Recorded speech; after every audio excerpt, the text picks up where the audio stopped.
Does Nancy know something we don't know or what? Hey guys, this is Jules with True Crime Reactions. Disclaimer.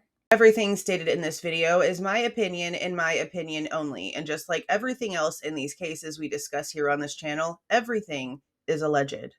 Okay, so yesterday, scrolling down my YouTube feed, I noticed that Nancy Grace posted a video titled Idaho Slay Suspect Bryan Kohberger Alibi Witness with a bunch of question marks. Witness as in singular, witness as in one person. I've not listened to this yet. I wanted to listen to this and instantly react to it.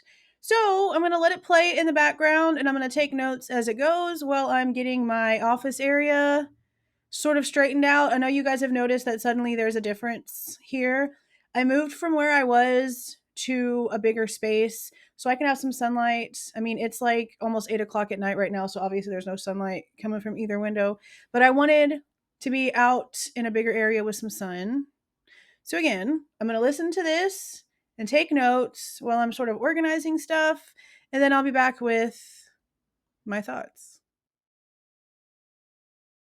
Well, the way she ended it was sure interesting. Interesting. Okay. First off, Nancy is like adamantly repeating 3 a.m. being the time the murders took place. And remember that that was the original like timeline that we were given by the police. It wasn't until later that it became after 4 o'clock. So I guess it was like before maybe all of the data was gathered from the two roommates' phones that we were hearing, like the 3 a.m. scenario. But she says it over and over again, over and over and over and over again. Now, before I get into like some of the other details, I'm going to ask these questions on Twitter and tag a couple of different lawyers on there because I have some serious questions after listening to this. And I think that like that's really the only way that I'm going to get the answer. So these are the questions. So we know that in the last hearing, I believe it was, that Ann Taylor mentioned that there's 400 witnesses that need to be spoken to when it comes to the innocence phase. Now, in this Nancy Grace thing, they're claiming that that means that Ann really does plan on calling 400 people up to the stand. Is that actually what that means? That's one of my questions. Because that's insane. That's a lot of freaking people, bro. That's a lot of freaking people. And I just don't see how 400 individual people will be like needed whenever we actually get to the trial itself. So does it mean like is the innocence phase like actually like part of the trial itself, or is that just the part of the defense like getting their information and gathering all of their information on their client? Like I'm super serious. I have no idea because 400 people literally being called by Ann Taylor, that's wild. That is hella wild. So I'm going to ask, and again, that's question number 1, if that's what that actually means, because I'd love to know. The fact that Bryan has stood silent was also brought up, and that led me to another question. I think it was sort of answered in this, but I'm not quite sure. That's why it's question number 2. Now, in the middle of talking about the standing silent thing, it was also brought up about maybe Bryan actually taking the stand. Now, the person that Nancy was talking to was claiming that she'd be really shocked if Ann Taylor decided to call Bryan, but then it sounds like him standing silent would mean that the state could not legally call him to the stand, because my question was, okay, if Ann Taylor doesn't do it, could the state call him to the stand because of the whole alibi thing? Because that was like the basic subject of this Crime Online video, was the like alibi witness. And I think that she and maybe her whole like production company over at Crime Online, they're thinking the same thing that a couple other people were thinking, where it literally means that 400 people can attest to the fact that Bryan Kohberger was somewhere else. But then whenever she's reading the bit that she's reading from the documents, it doesn't say anything about there being like a person being what Bryan and the defense team uses when it comes to them basically claiming that Bryan's alibi is going to be proven when it comes to the evidence that's actually presented by the state. Like basically everything that the state has when it comes to his actual whereabouts and everything that's going to be presented by expert witnesses on the prosecution side is going to more than prove the fact that Bryan was elsewhere, is how I'm understanding what Ann Taylor is saying here. Correct me if I'm wrong, or let me know if you guys are interpreting it a little bit differently or completely differently, whatever, let me know. But that's how I'm taking that. Okay.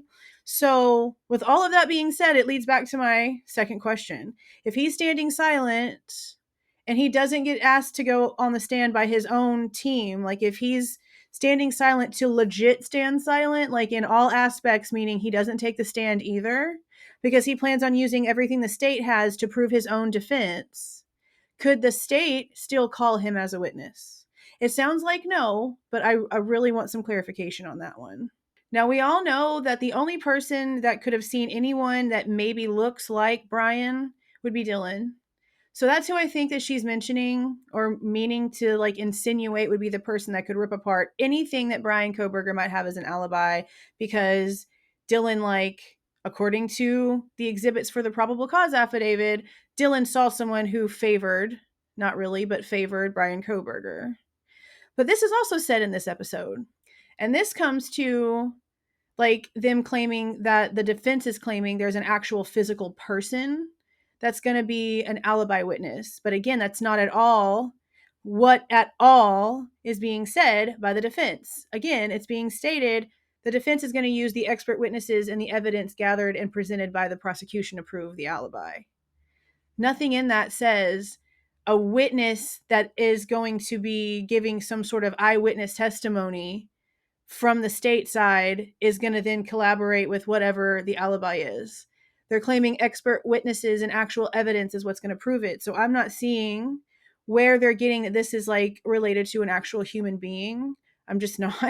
So I guess my third question is going to be really more of like a personal opinion about eyewitness testimony, because we haven't heard from anybody when it comes to like the legal actual people that are working the case, obviously because of the gag order. But we never heard, even before the gag order, if they ever gave Dylan like a photo of Bryan, even before his arrest, to be like, hey, let's see if she recognizes this guy first, or at any time during the investigation, whether she physically put eyes on either a photo of him or him himself to do like an actual like comparison, like does which one of these guys looks most like the man that you think that you saw that night type situation. I would hope that they did do that, but we don't know. So I'm just curious as to if they're going to sit here and like try to act like, eyewitness testimony is only about 50% accurate, but then still claim Dylan is going to be the one to rip apart Bryan Kohberger's alibi because she's claiming to have seen someone who apparently looked like him. It just all seems so very hypocritical. Nancy also is just like really biased, and I'm actually going to be shocked if a lot of people don't say something about this, especially the Delphi people. Judge Gold said something very similar about Richard Allen whenever all of that blackmailing stuff happened with Richard Allen's attorneys. Okay, listen to what Nancy says. The jury's going to take one look at this and run as if they had seen a monster. I mean, that look in his eyes. You want to be alone in the room with this guy? I don't want to be in the same room with him. She is so ridiculously biased, and she doesn't even care about putting it out there that way. She's giving no leeway and like nothing. She's not even on the fence even a little bit. She is like just hardcore out there. They also legit have no problem pushing unverified information.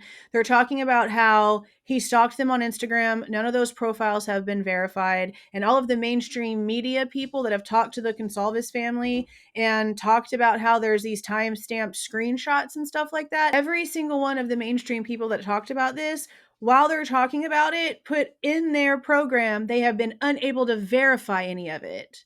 And they're still talking about it, just like they're still talking about how they have proof that he bought this exact knife. Nancy Grace even goes so far to say, we have the order. Okay, but we haven't seen it. It's not in any of the documentation whatsoever. It's in none of the public records. And honestly, if they would just produce something that little, maybe that would like calm some stuff down.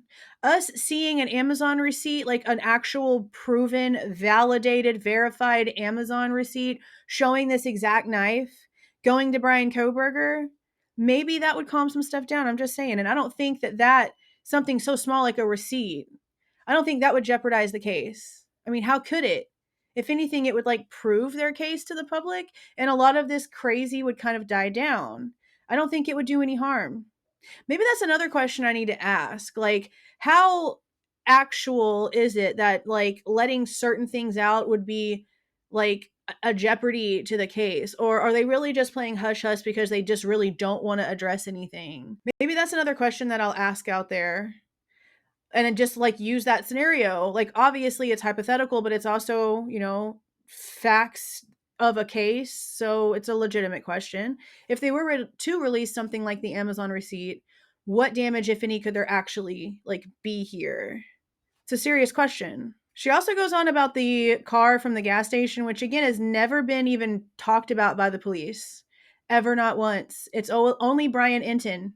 It's never been verified whatsoever by the cops that the car in the footage that was talked about by Brian Inton on News Nation is the exact same vehicle that they are claiming that they have on surveillance. They've never said it once.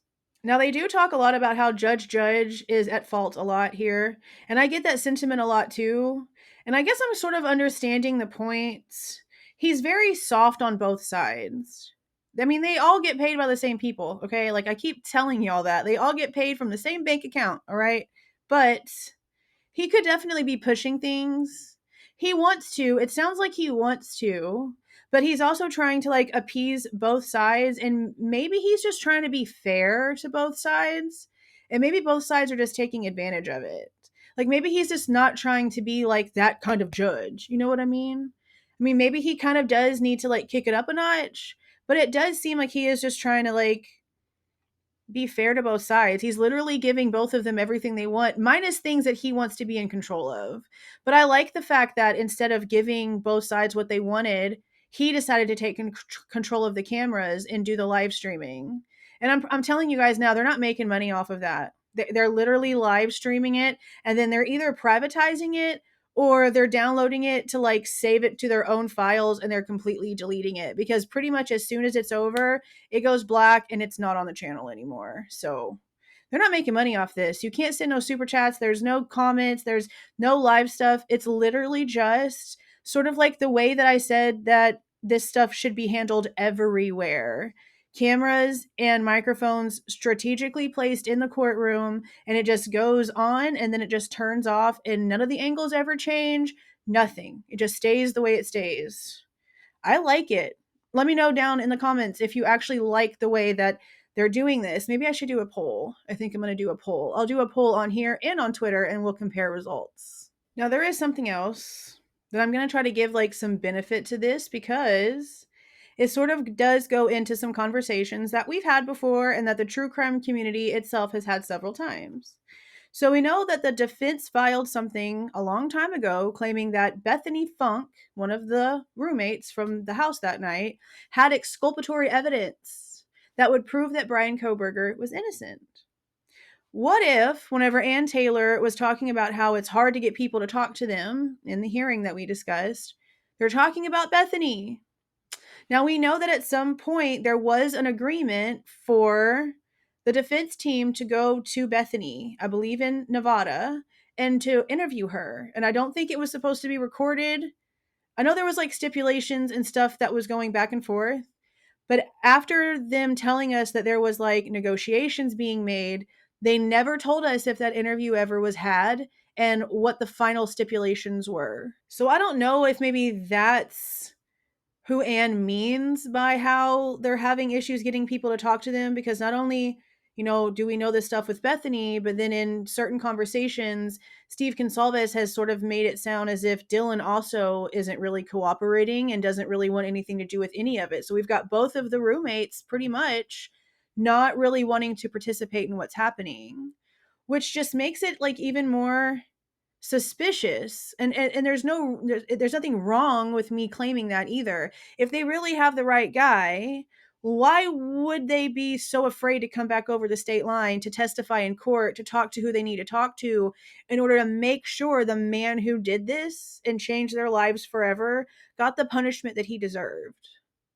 That's why their behavior is so strange and why so many people have so many questions. But that could be also the alibi witness that maybe they're trying to point to here. But it's also interesting how they're being split, because Dylan has the technical power to say, yeah, that's him that I saw, and to help put him away. Whereas Bethany apparently has the technical power to say, no, this is where he actually was that night, and here's the proof of it, and I know this because of this reason. and free the man. That's wild, considering they were supposed to both be in the exact same house that night. But I guess that's it for my opinions on this. I saw the title and it got my attention, and I was like, oh, I'm going to have to do a video on this, because we've talked about so many things when it comes to other people seeing certain things, other people having like testimony that will end up being in court for seeing certain things happen, or seeing certain people running away from certain scenes, who they actually saw that night, what's true and what's not. It was interesting. I don't like how they're still pushing stuff that's not validated, but it was a good conversation, even though I feel like they don't really have a lot of their information right. But again, that's just me, and that's just my opinion. But that is it, you guys. Let me know below what you think about all of this stuff. And if you like the way that I present this information and give my opinion, please do not forget to leave a like on your way out and subscribe to the channel if you are not subscribed already. See y'all.